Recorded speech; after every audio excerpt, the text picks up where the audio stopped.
The lantern in Eleanor Hartwell's hand showed her the rain before it showed her the man. It came down in long silver cords, slanting across the road and breaking against the parapet of Wrenford Bridge. Beyond the weak circle of candlelight, the river moved like something broad and black beneath the stones. It had already swallowed the lowest marker on the eastern bank. By midnight, it would reach the second. Eleanor raised the lantern higher. A man stood near the center arch. He was bent over a crack in the paving. One gloved hand braced against the parapet, the other holding a surveyor's chain. A dark travelling coat clung to his shoulders. Rain ran from his uncovered hair. He appeared not merely unaware of the danger, but offended by the notion that danger might interrupt his measurements. "Sir," Eleanor called. He looked up. "Get off that bridge before it takes you with it." For one impossible moment he simply stared at her, as though schoolmistresses often emerge from storms to command unknown men from country bridges. Then he straightened. "I assure you, I understand the structure. The structure does not appear equally confident in you." His gaze moved from her face to the lantern, then to the water pressing brown and violent through the arch below. "The center stones are sound." A section of mortar broke loose behind him. It struck the river with a sound like a pistol shot. The man stepped away from the opening. Eleanor did not permit herself the satisfaction of being proved right. She moved onto the first stones of the bridge and held out her free hand. "Now, if you please." He looked at her hand, then at her. Something almost like amusement passed through his expression, though it did not soften it. Before he could answer, the church bell began to ring. One stroke, a pause, another. From the village road, Jacob Morley shouted through the rain, "Miss Hartwell." The waters over the lower post. Eleanor turned. "Tell Mrs. Tukes to open the schoolroom. Bring every dry blanket from the vestry cupboard. No carts cross after the third bell." "Yes, miss." The stranger came after her. The survey chain gathered over one arm. "Who is directing the evacuation?" Eleanor reached the western end of the bridge and faced him beneath the dripping branches of an ash tree. "Until someone more useful arrives," she said. "I am." His eyes narrowed, not in anger, but in assessment. The bell rang again. He closed the small leather book in his hand. "What do you require?" The answer surprised her enough that she nearly wasted time considering it. "Go to Morley's yard. Ask for rope, 2 axes, and the broad-wheeled cart. Tell him the schoolhouse is the shelter. Then return here. You intend to keep the bridge open." "I intend to remove everyone who still believes it is open." He glanced once towards the center arch, where the rain had begun to pool in the broken paving. Then, without argument, the stranger obeyed.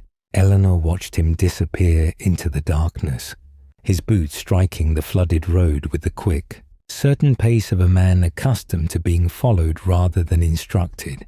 She did not know his name. She did not know that the bridge beneath her lantern had been condemned by his authority, and she did not know that before dawn. The same villagers who had heard him accept a schoolmistress's orders would lower their heads and address him as Your Grace. 36 hours earlier, Wrenford Charity School had smelled of slate dust, damp wool, and the onion broth Mrs. Tukes kept warming near the little iron stove. 23 children sat at the long desks. The youngest copied letters onto slate. The older pupils worked sums under the supervision of 2 monitors, boys of 13, who had earned the privilege of standing at the front by learning faster than the rest. Rain had not yet begun, but the windows held the grey light of a sky preparing for it. Eleanor was correcting Grace Marlowe's geography exercise when the parish boy arrived with the estate notice. The paper was folded twice and sealed with the Caldermere crest. She knew before opening it that it contained no answer to her petitions. Answers came addressed to people, orders came addressed to places. By direction of His Grace, the Duke of Caldermere, Wrenford Bridge was to be closed at sunset on the following day. The structure had been judged unsafe. No funds would be assigned for immediate repair. Persons requiring passage were to use the northern road. The northern road added nearly 6 miles to the journey from the eastern cottages to the village. Eleanor read the notice again, though repetition did not improve it. Grace had stopped writing. Miss Hartwell. Yes, my father says the north road floods by the mill. I know. If they close the bridge, shall we still come to school? Around them, slate pencils went quiet one after another. Eleanor looked at the children from the eastern bank. Grace, the Morley twins, little Samuel Pike, whose mother walked him halfway each morning before turning towards the dairy. None wore shoes fit for 6 extra miles of October mud.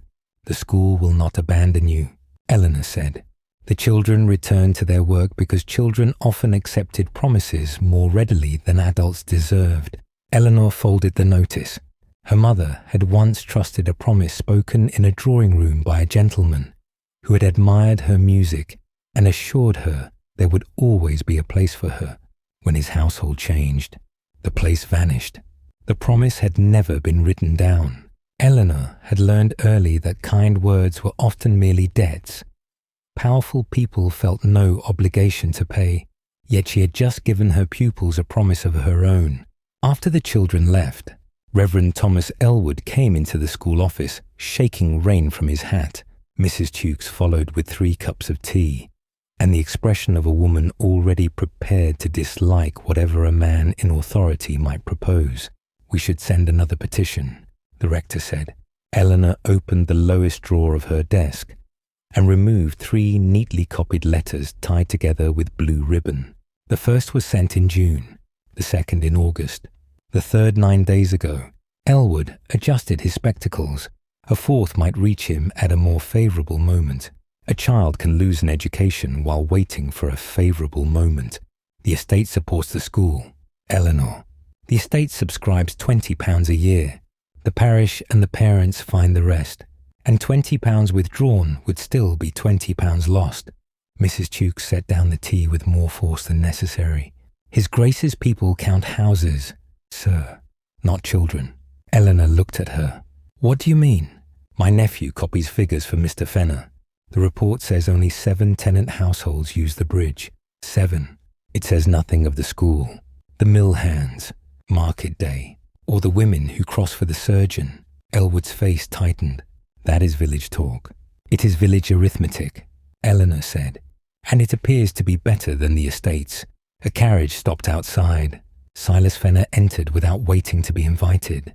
The Caldermere steward was a spare man in his 50s, dressed in dark brown and carrying a leather case, protected from the weather by his own cloak.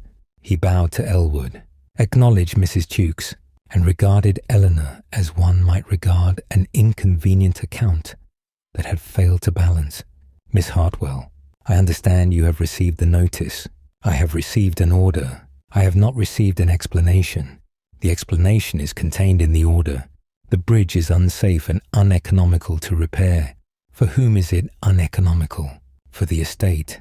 Eleanor opened the attendance ledger and turned it towards him.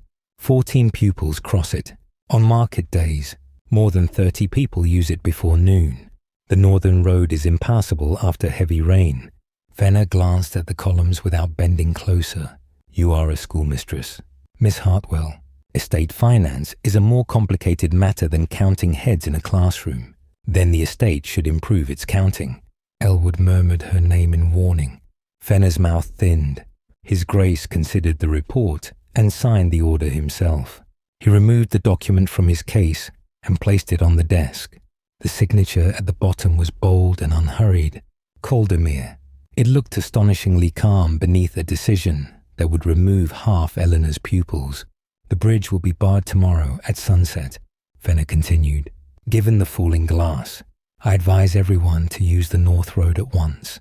And if the North Road floods, then prudence would suggest remaining at home. To the children as well. To everyone. Miss Hartwell. He replaced the order and left. For several seconds, the only sound in the office was the ticking of the school clock. Then Mrs. Tukes said, I hope the Duke's dinner is never delayed by 6 miles of mud. Eleanor looked towards the bridge through the rain-dimmed window. He would have to come here to notice. At that same hour, a travelling carriage was descending the Caldermere Road. Inside it sat Nathaniel Ashcombe, 7th Duke of Caldermere, reading 2 accounts of Wrenford Bridge that could not both be true. The official report described a little-used private crossing, whose repair would cost more than its value to the estate. The anonymous petition in his other hand listed schoolchildren, tenants, market carts, and an eastern road that became dangerous in winter. The petition had not passed through Fenner's office. It had been enclosed without signature in a packet from Nathaniel's London solicitor. Across from him, his valet watched as Nathaniel removed the signet ring from his right hand. "Your Grace," Finch said carefully, "a surprise inspection is one matter. Presenting yourself under another name is quite another. If I arrive as Caldermere, I shall be shown freshly swept cottages and newly mended gates. You may also be recognised. I have spent fewer than 12 days at Wrenford in 10 years. That is not the defence you believe it to be." Nathaniel looked up. Finch had served him since before the dukedom, and possessed the dangerous privilege of honesty. Nathaniel put the ring into the small wooden box Finch held. "Mr. Nathaniel Fielding is an estate surveyor. You will remain at the inn unless I send for you. Fielding was your mother's name. It is therefore one I shall answer to." The carriage slowed near the village.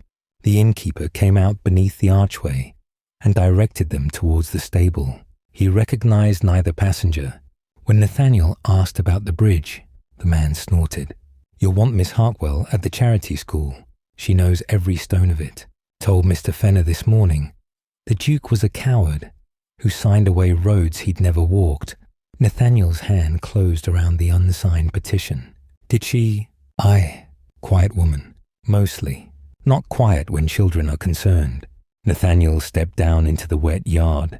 The woman who had called him a coward was waiting at the school. Eleanor met Mr. Fielding at the schoolroom door the next morning.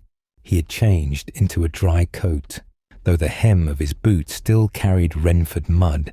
In daylight, he appeared older than she had first thought in the dark, perhaps 35, and too self-possessed for a man accustomed to being dismissed from flooded bridges. His face was lean, his expression reserved, and his eyes the cold grey of the river before rain. He offered a folded letter bearing the estate office seal. "Nathaniel Fielding," he said, "I have been instructed to examine the bridge and the circumstances of its use." Eleanor read the letter. It was genuine enough, though its wording granted him more discretion than an ordinary surveyor usually enjoyed. "You have arrived after the order was signed. I am aware of that. Then are you here to inspect the bridge, or to provide a respectable reason for closing it?" A faint line appeared between his brows. "I have not yet reached a conclusion. The Duke may have acted upon incomplete information, and whose responsibility would that be?" He regarded her for a moment. "That is one of the questions I intend to answer." The children had begun their morning reading. Eleanor would not dismiss them for the convenience of an estate officer. She brought Fielding to the rear table instead and laid out the attendance books, the subscription accounts, and the hand-drawn map the older pupils used in geography lessons. He removed his gloves before touching the pages. "The estate report names 7 households," he said. "It counts only direct tenants whose rent is paid at Caldermere Hall. It excludes labourers in tied cottages, parish families, and anyone whose employer holds the lease."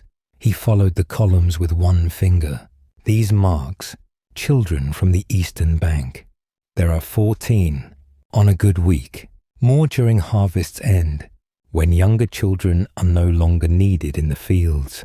Grace, carrying slates to the cupboard, paused beside them. Fielding looked at her map. "How long is the northern road?" Grace considered. "Father says near 6 miles more, sir, but it is not the miles that are worst. By the mill, the road becomes a pond, and the carts push us into the hedge. You walk alone." "No, sir. Samuel Pike's mother comes halfway, unless the dairy bell has rung. Then we go together." He did not reply immediately. Eleanor watched the first assumption leave his face. At last he said, "I should see the road, then walk it." They began with the bridge. In the pale morning light, Wrenford Crossing revealed its age without drama. The central arch was stone, broad and low over the river. The approaches had been widened with timber rails 2 generations earlier, and the eastern paving had settled where the bank softened each winter. It was not a grand bridge. No architect would have drawn it for admiration. Yet carts, children, drovers, parish women, and mill hands had worn its stone smooth for longer than anyone living could remember. Eleanor pointed to the flood marks on the lower pier. The water rises first along the eastern wall. When it reaches that black line, the north road is already worse.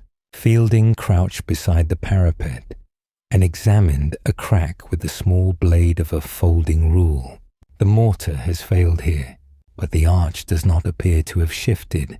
The surface did last February. Cold can lift paving without weakening an arch. Children do not fall through arches, they fall through paving. He glanced up at her, then continued his inspection. A length of iron chain lay coiled near his satchel. He called to Jacob, who had followed at Eleanor's request, and together they stretched it from the ash tree towards a white-topped post above the eastern bank. Brass tags marked the intervals. Fielding checked the figures in his book. The distance is accurate. Eleanor looked from the post to the black stain lower on the pier. Then the name given to it is not. Jacob came nearer. That white post marks ordinary summer water. Sir, the old flood line is there under the iron cramp. My father cut the notch after the flood of '98. Fielding crouched beside the pier, beneath moss and weathering. A shallow mark remained in the stone. 2 more dark lines stood above it, faint but unmistakable.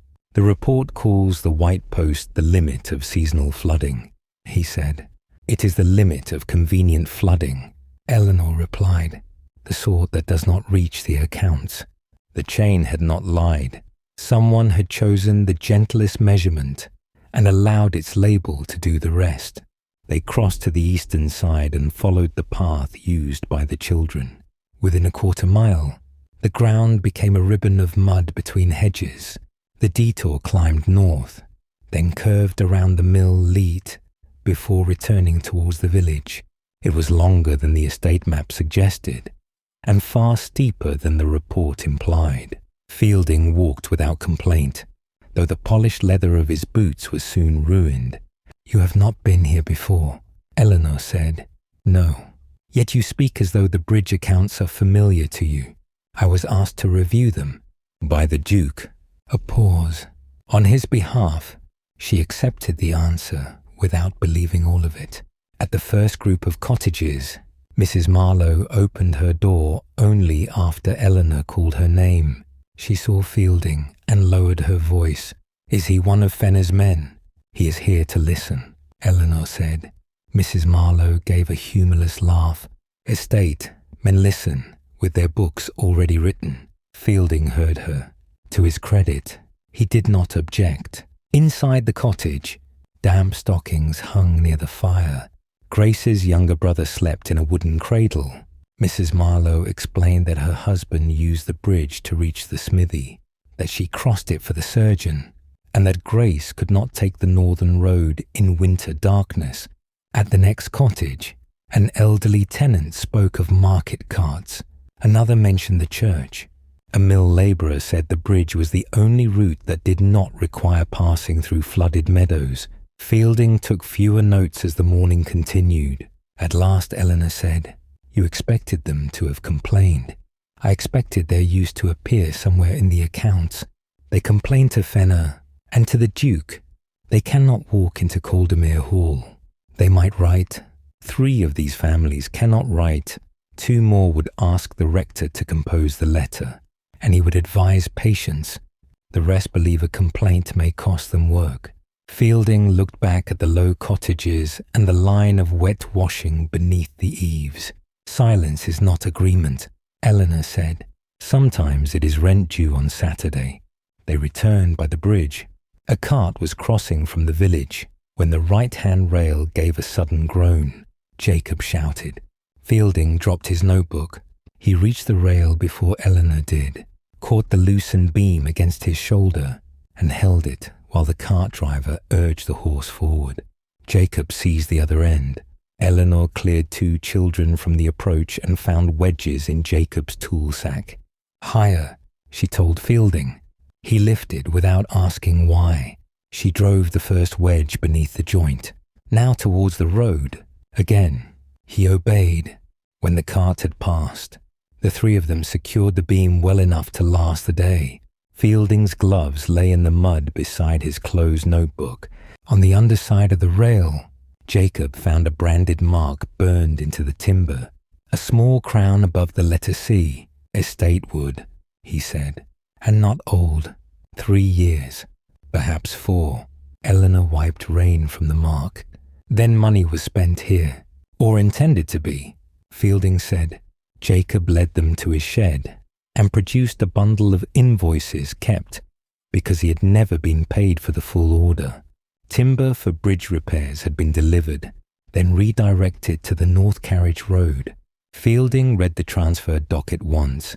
His face altered so slightly, Eleanor might have missed it had she not been watching him. "You recognize the hand," she said. "No." The answer came too quickly. She pointed to the initials beside the approval. Whoever signed that preferred a smooth road to the manor over a safe road to the school. The North Road brings produce to market. It also brings guests to Caldermere Hall. An estate must preserve revenue if it is to support anything at all, and when its economies fall only upon those least able to protest. Is that preservation or convenience? He folded the paper with care. The initials were his own. 3 years earlier, in London, Nathaniel had approved the transfer among 40 other items presented before breakfast. Venner had written that urgent repairs to the Northern Road would prevent losses during the autumn grain transport. The bridge allocation, he had said, could wait. Nathaniel had never asked who used the bridge. He looked at Eleanor, who did not know she had placed his own decision in his hands. "Will you return to the manor now?" she asked. No. The answer surprised them both. He sent a boy to the inn with instructions for Finch and asked Jacob where he might lodge another night. Eleanor studied him. "Why?"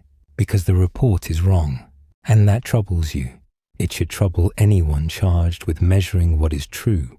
For the first time, she looked at him without open hostility. Above the schoolhouse door, the rector's barometer was falling. By noon, the village had begun preparing for rain in earnest. Doors were barred at the lower cottages. Grain sacks were lifted from floors. Jacob sent his apprentice to check the cartwheels and brought 2 men to the bridge with rope, wedges, and a mallet. Reverend Elwood opened the vestry cupboard and counted blankets. Mrs. Tukes turned the school's reading table into a place for bread, candles, and jars of preserves. Nathaniel returned once to Mrs. Marlowe's cottage, not to collect more testimony, but to ask why the high water marks had never appeared in the estate survey. Her husband produced a page from an old rent book on which his father had noted the flood of 1798, beside the loss of 2 sheep and a cart axle. Jacob remembered a similar mark in the carpenter's accounts. Venner's report had called such evidence exceptional and had used the newer summer water post as the ordinary measure. "Each statement is defensible alone," Nathaniel said as they left the cottage, "and false when assembled," Eleanor replied. At the bridge, Jacob examined the rail they had braced. "This will hold for light traffic, but not if the eastern bank goes." Nathaniel knelt beside him. "Can we relieve the strain with another brace? If we had dry oak. There is timber at Morley's yard," Eleanor said. "Not cut to length." Nathaniel removed his coat, folded it over the parapet, and took the saw from Jacob's apprentice. Eleanor stared. "You object?" he asked. I am deciding whether the estate sent a surveyor or a very expensive carpenter. Today you may have whichever is more useful." It was the first remark he had made that invited amusement. She resisted for several seconds and then failed. They worked until the new brace sat firm. Nathaniel held the beam while Jacob cut, and Eleanor directed carts to cross one at a time. When a splinter opened the heel of Nathaniel's hand, he ignored it until blood ran over his wrist. "You are staining the timber," Eleanor said. "It has endured worse. Your hand may not." Inside the schoolhouse, she washed the cut with boiled water and wrapped it in clean linen. His fingers were ink-marked despite the work. He watched her tie the knot. "Am I ranked with the youngest class?" he asked. "At present, below it, they know when to keep their hands from broken wood." For an instant, the schoolroom narrowed around them. The hiss of the stove, the scent of soap, the pressure of his palm open in hers. Eleanor realized she had not released him. She did so at once. Outside, the first heavy drop struck the windows. Mrs. Tukes entered with the rector's weatherglass. Falling still, Eleanor crossed to the blackboard. With chalk she drew the river, the bridge, the school, and the cottages on the lowest ground. "We shall send the younger children home now. The eastern families must cross before the rain strengthens. The school remains open as shelter for anyone who cannot return safely." Nathaniel looked at the shelves. These provisions belong partly to the estate subscription. They belong to the people for whom they were purchased. "You have authority to dismiss the school. Do you have authority to open a shelter? The river has given it to me." He glanced towards the darkening window. What must be done? The question no longer sounded like courtesy. Eleanor assigned tasks. Mrs. Tukes prepared the stove. Elwood sent the oldest pupils with messages. Jacob checked the broad-wheeled cart. Nathaniel moved desks, carried coal, and copied Eleanor's list of households. He suggested sending a rider to Caldermere Hall for the estate carriage. "It will lose an hour on the hill road," Eleanor said. "The broad-wheeled cart can reach the lower lane now. The carriage has better springs and covered lamps. It also has narrow wheels." Nathaniel had seen too many village contrivances fail for want of proper equipment. "I will send for it as a precaution." The only available mounted messenger left for the manor. Eleanor's mouth tightened, but there was too much to do for argument. She kept the household tally in her own hand, refusing Mrs. Tukes's offer to check names because corrections made by others slowed her. Nathaniel noticed the refusal and said nothing. By late afternoon, most of the children had gone. Grace remained because her father was helping Jacob. She read near the stove while rain thickened over the roof. Nathaniel joined Eleanor at the blackboard. "Fenner's list includes 12 households. There are 19. He compared her chalk marks with the copied list. "You have the Pike cottage twice." "I do not." He placed the two notes side by side. One had come from Mrs. Pike, the other from her sister, using Mrs. Pike's married name on one and her given name on the other. Eleanor looked towards the blank space beside the Bells' cottage. In keeping every message herself, she had marked the duplicate safe and left the elderly couple unaccounted for. "How long?" she asked. "Perhaps 20 minutes. The lost time was small. With the river rising, it was not nothing." Eleanor's first impulse was to take both notes back and begin again alone. The impulse shamed her more than the error. She had spent years protecting the school from careless authority, until control itself had begun to feel like virtue. Yet the duplicate mark on the board had been made by her own hand. She drew a breath. "Mrs. Tukes will keep the master list. You and I shall check every message against it." Nathaniel did not offer comfort she had not asked for, nor did he reach for the chalk, as if competence had passed from her to him. "Tell me the method." She showed him. From then on, one of them read each name, while the other marked it. The work moved faster once she stopped treating help as surrender. Jacob came through the door. Wet to the skin. The bells will not leave without their chest. Says it holds their marriage lines and every letter from their boy in the Navy. Nathaniel looked towards the road. The rider he had sent for the estate carriage had not returned. I should not have taken the horse from the village, he said. Eleanor met his eyes. The admission was plain, without defence. The cart is ready, she said. We use what is here. He reached for his coat. We take rope, the cart, and 2 lanterns. Eleanor continued. The lane dips beyond the willow. If the water is above the axle, we turn back. You have done this before. Twice, and succeeded. Once, what happened the other time? The river taught us where not to place the rope. Eleanor passed one end to him. Do exactly as I tell you.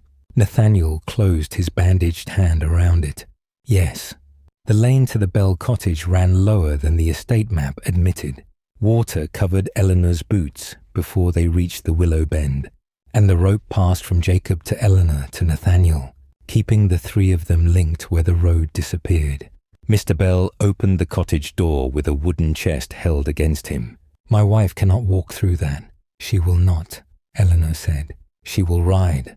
Mrs. Bell protested that she would not sit in a farm cart like a sack of turnips. Nathaniel bowed with grave courtesy. Madame, I have seen duchesses carried with less dignity for poorer reasons. Eleanor turned towards him. So I am told, he added. Mrs. Bell gave a reluctant snort. Then I shall try to shame them.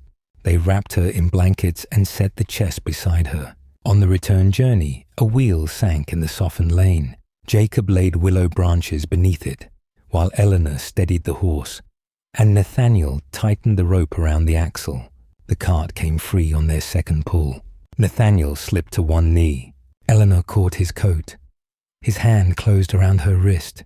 For one breath they remained joined by rein, rope, and the surprise of having kept one another upright. You were instructed not to fall, she said. I shall add it to the report. She laughed despite herself. They reached the schoolhouse shortly before full dark. Mrs. Tukes settled the bells near the stove and placed the rescued chest beneath their bench. Fielding stood dripping near the door, while Eleanor counted every person in the room twice. Grace's father had taken the children home by the higher lane. The shelter now held 12 adults, 3 infants, and 2 elderly couples, all accounted for on Mrs. Tukes's corrected list. The estate carriage arrived at last with one wheel sunk nearly to the hub, and the exhausted rider leading the horses. It could not have reached the Bell cottage. Nathaniel looked once at Eleanor, then ordered the driver to carry blankets from the vestry instead. He did not explain away the mistake or pretend the delayed carriage had been useful all along. Eleanor marked the Bell cottage safe on the blackboard. Fielding came to stand beside her. You planned the shelter before the first bell. The weather glass had been falling all morning. Fenner's report calls flooding uncommon. Fenner sleeps on a hill. He looked at the blackboard. The names, the chalk lines connecting cottages to paths and people. The estate office has 6 clerks.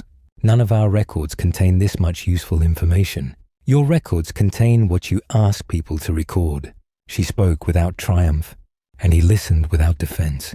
Later, when everyone had eaten, Eleanor found him alone near the small hearth in the rear classroom.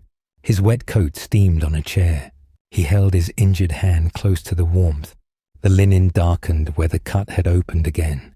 She brought fresh bandage. You will undo all my work, she said. I believed the purpose of the work was to be used, not destroyed before supper. He sat while she changed the linen. The building had grown quiet. In the main room, Mrs. Tukes read aloud from the Psalms because repetition steadied frightened people. Rain moved in waves across the windows. Fielding watched Eleanor's fingers. My father believed promises were a form of generosity, he said. The intimacy of the remark made her slow. He offered positions, pensions, improvements, gifts. When moved by a speech or a face, he promised whatever would make him feel merciful in that hour. And afterwards, the accounts remained. There was no bitterness in his voice, only old fatigue. He died leaving obligations no income could satisfy. He continued, Every promise honored meant another creditor unpaid. Every promise refused made a liar of his name. Eleanor tied the bandage. So you decided not to promise anything. I decided figures were less easily charmed. Figures are written by people. Yes. His gaze lifted to hers. I am beginning to understand that. The storm pressed against the building. For a moment she saw not an estate surveyor, but a son who had spent years paying for a father's need to be loved. My mother believed a promise once, Eleanor said. He did not ask the careless question whether it had been kept. Her expression had already answered. She taught music in a gentleman's household. Eleanor continued. When the family removed to London, he assured her there would always be a place for her. She refused another position because of it. By spring, the new household had no memory of the offer. And I learned that unwritten kindness belongs to the person who speaks it, not the person who must live upon it. He looked towards the classroom where the bells sat with their rescued chest. Can a man repair a promise he did not break? Not by making another one. What, then? By learning what was built upon the first. The words remained between them. A fist struck the outer door. Jacob entered with water streaming from his hat. The Pike Place and the Marlowe storehouse are safe, but the bridge is shifting at the east rail. 3 carts are waiting across. They will not move without word from Miss Hartwell. Eleanor rose. Fielding reached for his coat. You have done enough, she said. So have you. That is not an answer. No, it is an observation. They returned to the bridge with 6 villagers and 2 lanterns.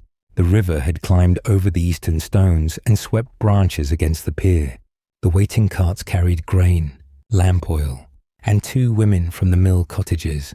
Their drivers feared crossing. Leaving them east of the river would trap them if the lane disappeared. Eleanor studied the water, 1 cart at a time. Remove every passenger. Lead the horses. No one stands between a wheel and the parapet. A driver protested. Mr. Fenner said the bridge is closed. Mr. Fenner is dry at the manor. I am here. Fielding raised his voice.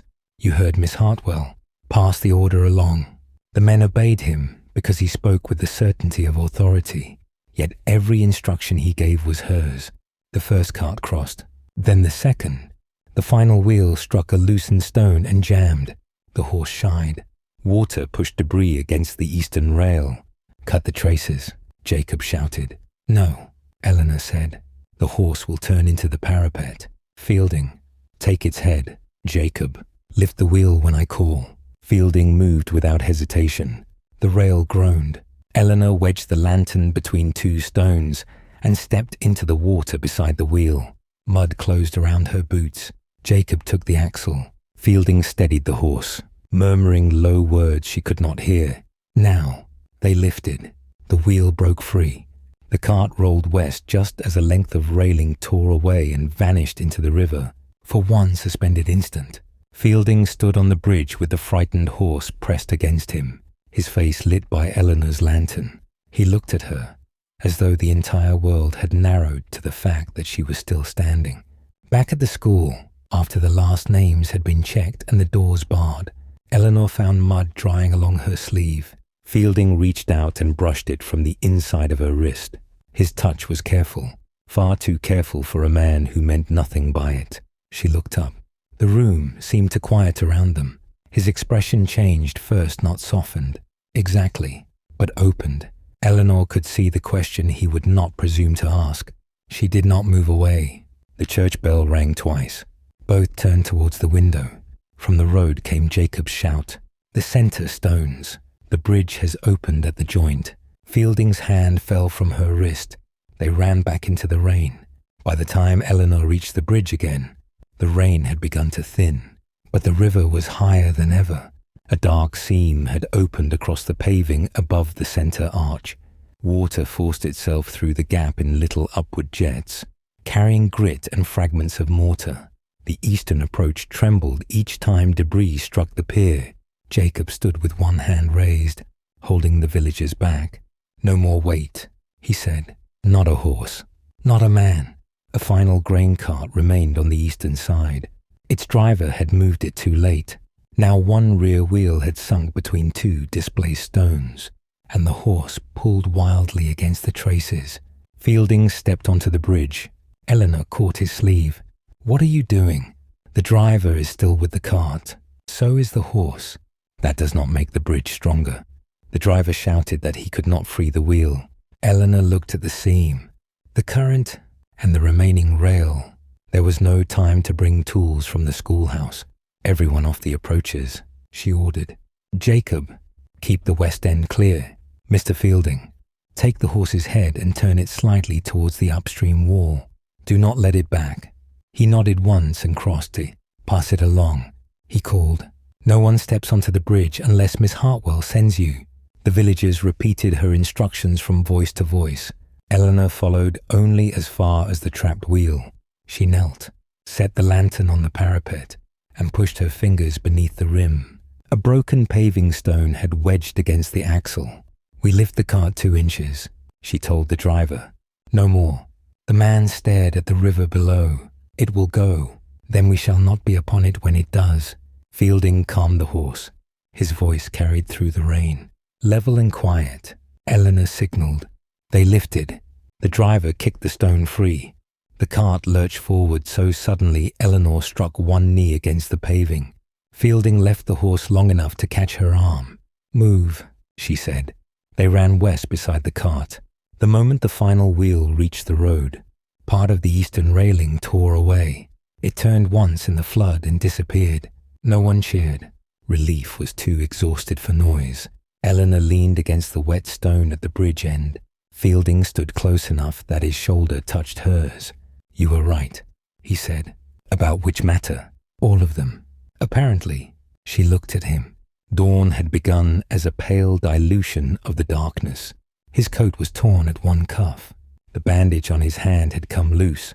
He appeared less like an estate officer than any man of his bearing had a right to appear. "You listened," she said. It was the nearest she had come to praise. Something moved in his expression. Had the moment lasted another breath, one of them might have spoken too much. Then carriage lamps appeared on the western road. 4 horses approached at speed, drawing a black travelling carriage marked with the Caldemere arms. Behind it came Fenner on horseback and 2 estate men. Fielding went still. The carriage stopped. Finch descended before the groom could open the door. His gaze found Fielding at once mud-streaked, bareheaded, standing beside Eleanor under the dying lantern. Relief overtook caution. "Your Grace." The title passed through the villagers more quickly than any order had done. Jacob removed his cap. The cart driver bowed. Reverend Elwood, arriving from the school, stopped in the road as if he had walked into a wall. Eleanor did not move. Finch crossed to Fielding and opened the small wooden box in his hand. Inside lay a heavy gold signet ring. The stranger took it. Nathaniel Fielding ceased to exist in the space required to slide the ring onto one finger. The Duke of Caldemere stood before her. Eleanor heard the river, the breathing of the horses, and one loose shutter striking a cottage wall. She heard, with cruel clarity, every confidence she had offered the previous night, not by making another promise. He had asked for truth under a false name and watched her give it. "Miss Hartwell," he began. She lowered the lantern between them. Was any part of it true? "My name is Nathaniel." That was not my question. "I came because the reports were inconsistent. I believed that if the estate knew I was here, I would be shown only what its officers wished me to see. So you permitted the village to believe you powerless. I permitted them to speak freely. You permitted yourself to decide what freedom required." He flinched as if she had struck him. "I did not come to test you," he said. "Or anyone here. No, you merely asked us to trust a man who did not exist." Fenner dismounted and approached carrying his leather case beneath his cloak. "Your Grace, this is most irregular. We have been searching since midnight." Nathaniel turned. The bridge report omitted half its use and misstated the flood line. Fenner's eyes moved briefly towards Eleanor. The report was prepared according to estate tenancy records. Then the records were insufficient. The bridge was condemned upon your approval. Fenner opened his case. Eleanor knew the document before he removed it. The closure order. Nathaniel took it. Dawn gave enough light to show the signature. For one moment he said nothing. Eleanor saw recognition in his face, not of the order, but of the hand. "Did you sign it?" she asked. His gaze met hers. Yes. The single word completed the betrayal. It was not merely that he had concealed his rank. He had been the distant authority she had condemned, the man whose confidence she had begun to trust, and the hand at the bottom of the order all at once. They returned to the schoolhouse for an emergency meeting. Because the bridge approach was no place to settle accounts, villagers stood along the walls. The Bells remained near the stove with their chest. Elwood took the chair only after Nathaniel declined it. Fenner laid out the road accounts. The estate, he explained, had inherited heavy debts. The North Road carried grain from the most productive farms. Repairing it had protected revenue. The Wrenford Bridge fund had been postponed, not stolen. Postponed for 3 years, Eleanor said. The estate faced competing obligations. Nathaniel read the transfer docket. You did not include the school use in your recommendation. It was not an estate school. The estate subscribes to it. £20 a year. Your Grace. A charitable consideration, not a commercial duty. Murmurs moved through the room. Fenner turned to the villagers. I do not say the bridge has no value. I say an estate cannot meet every local desire at once. Eleanor opened the attendance ledger. 14 children are not a desire. She placed the ledger beside the closure order. Then Jacob added his unpaid invoices. Mrs. Marlowe described the northern road. Mr. Bell, still wrapped in a blanket, spoke of the surgeon and the market, one by one. The lives absent from the estate report entered the room in spoken form. Nathaniel did not interrupt. When they had finished, he looked at Fenner. You withheld petitions. I directed correspondence through the proper office and decided which matters required my attention. That is the function for which you employ me. Eleanor saw Nathaniel recognize the part of the answer that was true. He could dismiss Fenner and preserve the comforting belief that one disloyal servant had caused everything. But Fenner had acted according to priorities Nathaniel himself had set. Revenue before residence, written tenancy before customary use, reports before visits. Nathaniel turned towards the room. The order bears my signature, he said. Mr. Fenner advised it. I approved it. Whatever failures preceded the page, the decision was mine. No one bowed to that admission. Eleanor was glad. Accountability should not be mistaken for heroism. After the meeting, Nathaniel approached her near the teacher's desk. May I speak with you privately? No. His face tightened, though his voice remained controlled. There are things I could not say before the village. Whatever your Grace has to say belongs first to the people who crossed that bridge. I have already accepted responsibility. You have named it. That is not the same as carrying it. He looked at the schoolroom, the moved desks, the wet blankets, the blackboard map, the villagers who had depended upon Eleanor while his office discussed economies. What will you do? He asked. Continue the school. The bridge cannot safely reopen today. I know. She took the school key from its hook. Reverend Elwood had arranged the use of the parish barn until another route could be made safe.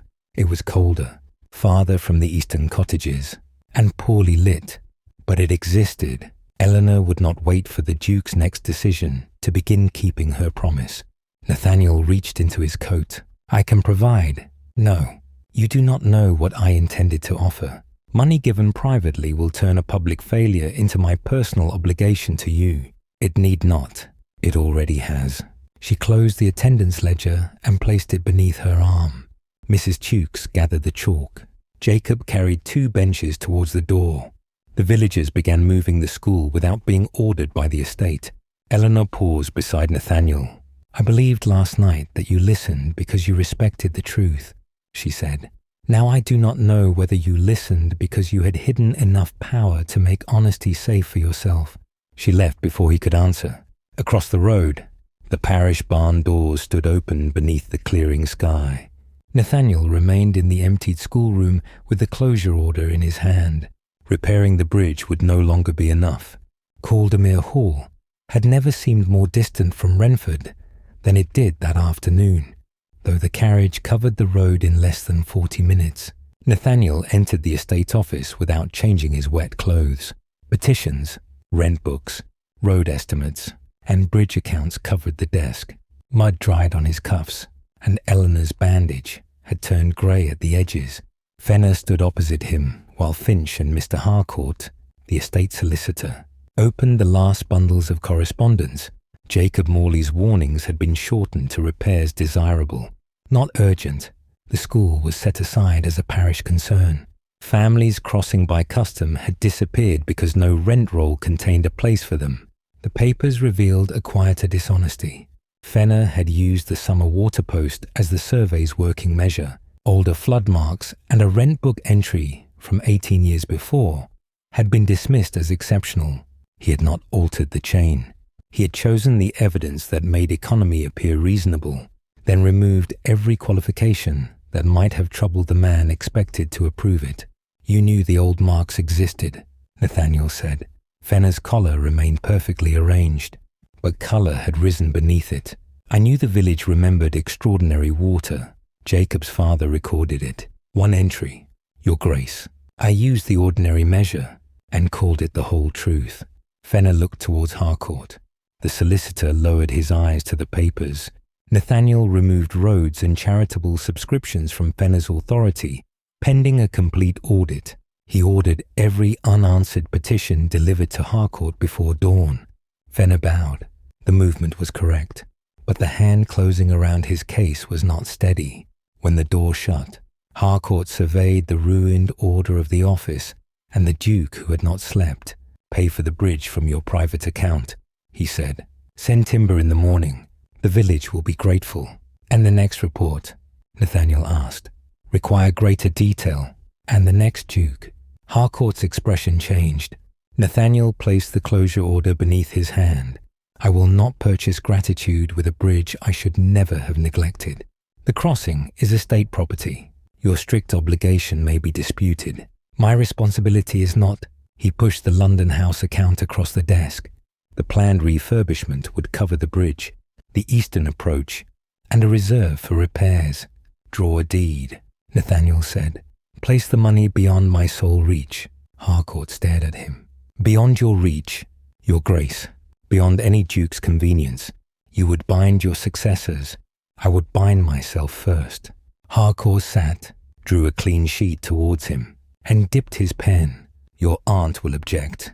She does not cross the Wrenford River to reach school. The next morning, the vestry door stood open, because the room could not contain everyone who had come. Eleanor remained near the rear wall beside Mrs. Tuke's. The parish barn had been swept, and lessons had resumed. Nathaniel entered in a clean coat, though exhaustion hollowed the skin beneath his eyes. Harcourt followed with the draft. Fenner came last, without his leather case, and without the authority that had once entered every room before him. The villagers bowed by instinct. Nathaniel declined the raised chair and stood on the same worn flagstones as everyone else. I approved the closure of Wrenford Bridge, he said. I approved the transfer of its repair funds 3 years ago. Mr. Fenner narrowed the evidence placed before me, but he did so within priorities I established. I will not pretend the failure belongs only to him. No one applauded. Nathaniel did not appear to expect it. He cancelled the closure order. He named the London House funds that would pay for the work. He announced the audit of Fenner's office and said the maintenance money would be settled beyond the Duke's power to withdraw or redirect a loan. Its accounts would be read before the parish, and no change affecting the school's route would be made without the assent of the rector and the serving schoolmistress. Harcourt looked up, startled even after a night spent writing the draft. Before Fenner lay the unanswered petitions, each bearing the classification he had chosen. Miss Hartwell will see the draft before it is executed. Nathaniel continued. If it does not protect the school, in fact, it will be corrected. A few heads turned towards her. Before the movement could become a display, Nathaniel addressed the room again. The bridge will be repaired whether Miss Hartwell forgives me or not. The school will keep its access whether she accepts any personal communication from me or not. These are not gifts, they are corrections. The silence that followed was not warm, but it was honest. Near dusk, Nathaniel carried the draft to the parish barn himself. The last pupils were packing their slates. Straw caught at the uneven benches, and lamp smoke darkened the stones. Eleanor moved among them, as though a displaced school still required order. Nathaniel waited until Grace carried out the final copybooks. Ink marked 2 fingers. The deed was blotted at one corner. "I have brought the draft," he said. No flowers. No apology written in elegant Latin. No proposal that would make the village mistake marriage for a repaired road. His throat tightened. No. She held out her hand. Eleanor read slowly. Nathaniel did not explain the phrases or point to the sacrifices he believed they contained. He stood beside the cold stove while her eyes moved down the pages. At last she stopped. "This does not protect the children's road." Harcourt's wording protected access to the school and required consent before that access could be altered. Nathaniel had believed it sufficient. "The northern road reaches the school," he said. On a map, Eleanor touched the clause. "A road may exist on paper and still be impossible for a child in winter. Someone could close the eastern approach, point north, and claim the school still had access." The old habit rose in him, the wish to defend a document produced through labor, rank, and legal care. Then it passed. What must it say? The eastern approach must be named. Any replacement must actually serve the pupils in ordinary weather. Nathaniel placed the deed on the temporary desk and offered her Harcourt's pen. "Write it. You do not wish to ask your solicitor. He may improve the language. He will not alter the meaning." Eleanor wrote the protection in her own hand, then passed the pen back. Nathaniel read the amendment once and signed his approval beneath it. No argument, no wounded pride, no reminder of rank. The quiet acceptance affected her more than his speech in the vestry. When he prepared to leave, Eleanor said, "The village believes this is because of me. It began because you made the truth impossible to ignore. That is not the same thing." "No." He pulled on his gloves, careful of the healing cut. "The bridge will be repaired whether you forgive me or not." He walked out into the evening without asking whether she would. Eleanor remained beside the amended deed. For the first time since the reveal, she wondered whether Nathaniel had understood that forgiveness was not another resource a duke could order delivered. 6 weeks later, Wrenford Bridge opened beneath a clear November sky.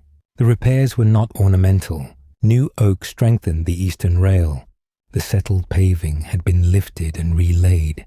The damaged joint above the centre arch was packed with fresh mortar, and stone channels carried surface water away from the weakest part of the bank.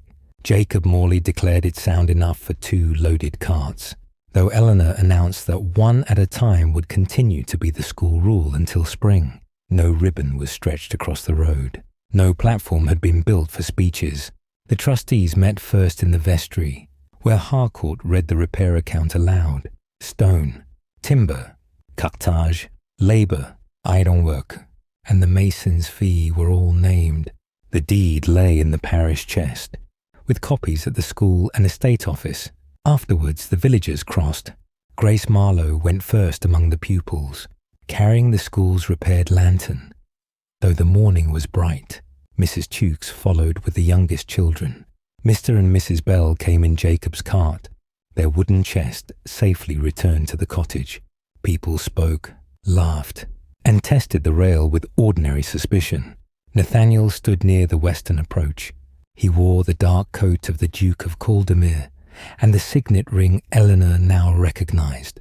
No borrowed name protected him, yet he had placed himself away from the center of the gathering, beside the mason and the tenant farmers, where questions could reach him without passing through Fenner or a footman. During the 6 weeks of repair, he had come to Wrenford 4 times. He had never asked Eleanor to receive him privately. He had met the trustees.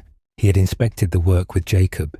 He had listened while Mrs. Marlowe complained that the temporary path ruined her shoes. Once, he had sat at the back of the parish barn while Eleanor taught, and left before the pupils could become distracted by his title. He had not made another promise. He had simply continued to appear. On the first Monday, he had brought no gift, only the missing road petitions. On the second, he had stood in rain while Jacob explained drainage. On the third, he had listened to Grace read without correcting her once, though Eleanor saw him notice every error.